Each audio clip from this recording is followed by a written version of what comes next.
Alléluia. Je profite de cette petite fille de 18 ou 20 ans qui est allée vers moi et qui, devant tout le monde, timidement me posait la question de savoir est-ce qu'on peut aimer de force un homme? Est-ce qu'on peut faire l'amour de force avec un homme? Et avant de répondre à sa question, je lui ai dit quel âge vous avez? Elle a dit. J'ai dit vous êtes vierge? Elle a dit non. Qu'elle a déjà couché 2 fois avec 2 hommes. Qu'elle croyait au premier qu'elle a fait connaître à ses parents. Et un jour, elle a découvert une fille et d'autres filles dans le lit du monsieur, leur slip et leur soutien-gorge. Donc, elle a pris peur, elle a fui. Et le deuxième homme aussi l'a amenée et elle pensait que c'était la vérité. Et que maintenant, elle a fui. Il y a un troisième qui lui a fait qui lui fait la cour. Mais avant de me dire, elle dit que le premier homme qui l'a déviagé, l'homme lui a dit, tu es parti, non? C'est moi qui t'ai déviagé. On dit que celui qui a déviagé une fille, la fille revient toujours, même si elle est mariée. Et l'homme lui a dit, tu peux aller jusqu'au bout de la terre, tu reviendras te coucher avec moi. Donc elle a pris peur, elle est partie. Deuxième. Actuellement, un troisième homme serait en train de lui faire la cour, un devancier. Et c'est vrai que la petite, elle est charmante physiquement. Dieu lui a fait ce don. Elle est charmante, elle est bien formée. Ah oui, elle l'est. Nous rendons grâce à Dieu. Elle dit que le troisième, qui est un devancier, qui a déjà 3 femmes, 2 femmes ou 3 femmes, il a de l'argent, il a des maisons, des voitures, qu'elle, un jour, à la fin du culte, elle est passée à côté d'une des voitures, nombreuses voitures garées. Elle a entendu, le monsieur l'a appelée, elle s'est approchée. Le monsieur a dit, ah, tu es de cette paroisse aussi, tu es la fille de qui? Elle a dit que c'était sa mère qui est de l'église ou son père. Et que bon, et le monsieur lui a dit, est-ce que tu vas loin? Elle a dit oui. Comment elle va dire non, qu'elle va marcher, elle va aller à pied parce qu'elle n'avait pas. Le monsieur lui a donné 5 000, un billet de 5 000. Ah, pour elle, bon, le monsieur est âgé, c'est sa chance, c'est un père qui vient un devancier de l'église. Le monsieur lui a demandé où est-ce qu'elle habitait, son numéro de téléphone, elle a donné, elle naïvement. Et depuis, l'homme vient rôder dans le quartier, devant sa maison, et elle découvre l'homme chaque fois. Maintenant, c'était presque chaque jour. Des fois, l'homme s'arrête, parle avec elle. Un jour, elle finit par lui dire, ah, mais comme, est-ce que tu as quelqu'un? Bon, moi, je voudrais te prendre comme femme. Mais il n'a pas précisé à la fille qu'il avait déjà 2 ou 3 femmes.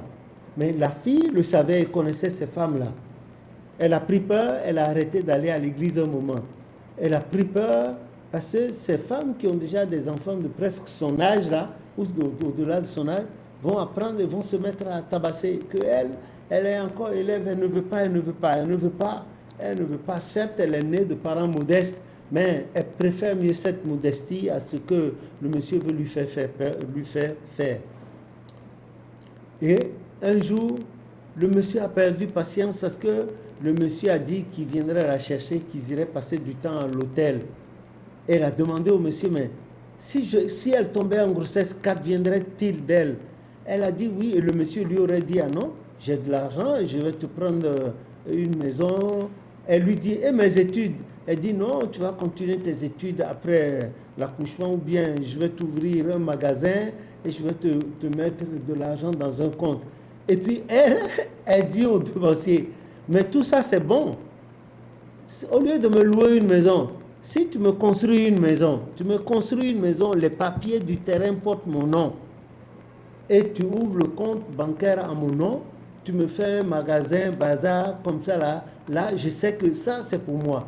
Mais tu vas me louer une maison, si entre-temps tu mourrais, la grossesse, qui va s'en occuper? Mes études, qui va s'en occuper? Actuellement, c'est ma maman qui fait tout pour me payer mes études. Tu vas la mettre dans l'embarras et moi, je ne veux pas ça. J'ai connu beaucoup de jeunes filles de mon âge qui se sont laissées avoir par ce genre d'hommes.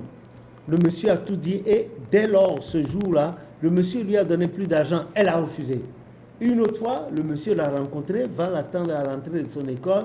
Des fois, elle fait semblant de partir de la voiture. Et finalement, le monsieur, à bout de patience, l'a menacé. Le monsieur lui a dit, que tu veuilles ou non, tu viendras te donner à moi. Et tu feras, en tout cas, tu verras. Et il est parti en trompe.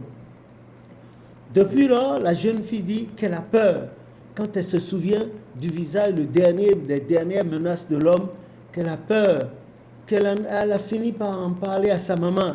Et la maman lui a dit, ah, il ne faut pas faire, hein, tu as vu les femmes de ce monsieur-là, elles sont 3, elles ont de grands enfants, tu vas faire quoi là? Qu'est-ce que tu vas faire là?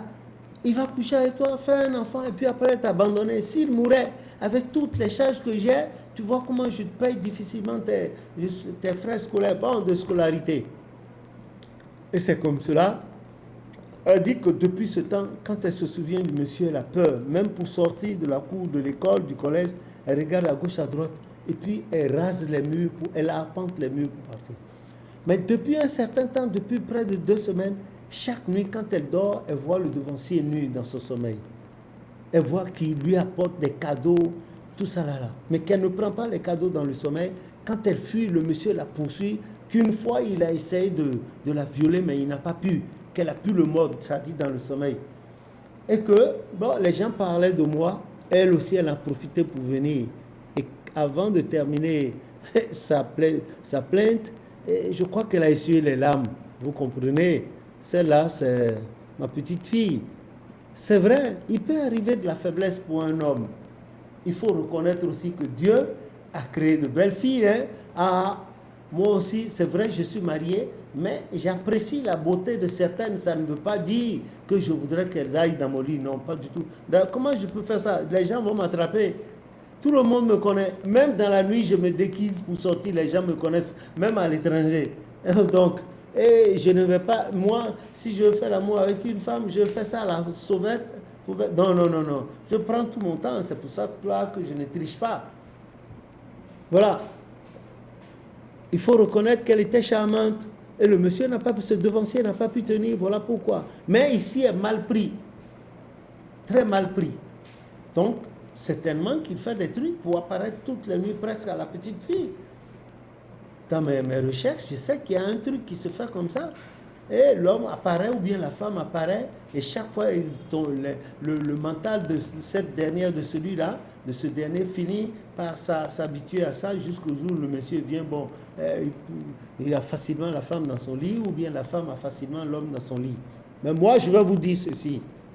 Si vous prenez le tome 3 de Papa au chauffard, le livre d'histoire, tome 3 de Papa au chauffard, il a dit qu'on ne prend pas à la femme ce qu'elle a de plus précieux, que toute violence sur la femme dans notre église est prohibée et punie, qu'on ne doit pas violenter la femme. La femme se donne à qui elle veut, de la manière dont elle veut.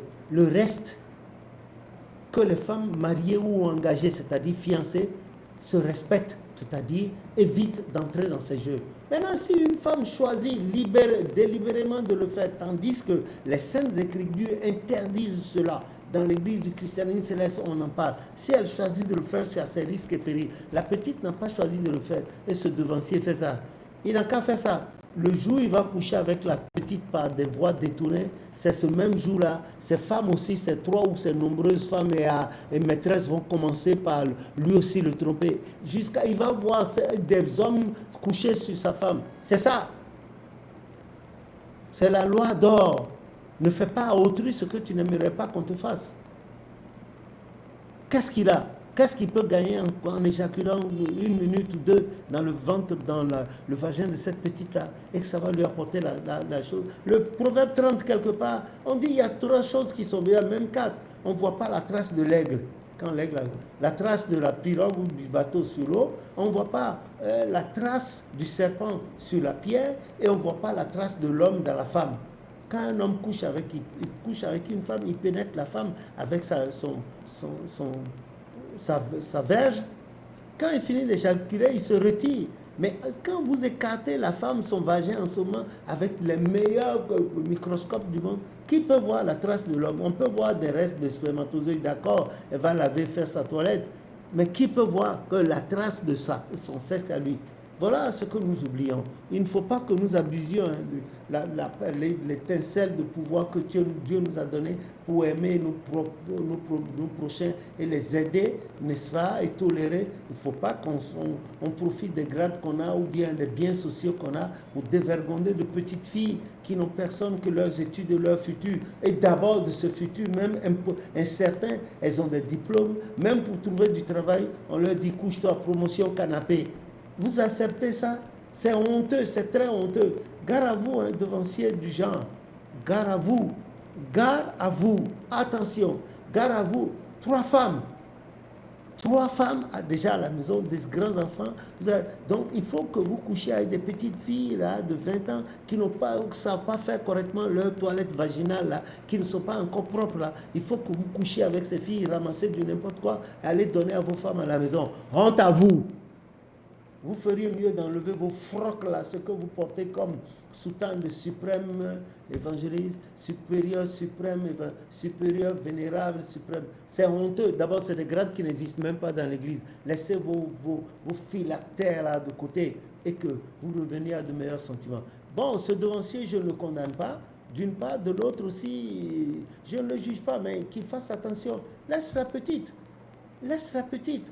Si même tu allais payer la dot, elle va être la 4e, alors qu'elle n'a pas fini ses études. Nos moments sont incertains, dit Daniel.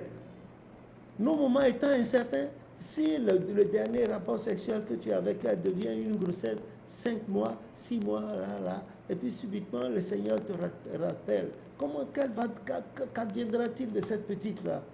Au milieu de ces 3 femmes qui ont déjà l'âge de sa maman et qui ont des enfants plus âgés qu'elle. C'est tout. C'est vrai, ça peut arriver. Ce genre de faiblesse peut arriver. Le soleil de minuit peut rattraper des gens. Les gens de notre âge et même plus, le soleil de minuit où on a envie d'une petite fille pour se réchauffer. Mais les femmes là aussi sont là. Si tu les aimes, ton sexe, il y aura l'érection automatiquement. C'est Dieu qui fait ça. Parce qu'il sait que ce sont tes femmes et tu es leur mari. L'Éternel est là. Si tu souffres d'une faiblesse sexuelle, va voir le gynécologue, bien le sexologue, l'urologue, etc., etc. Si c'est la prostate, il y a plein de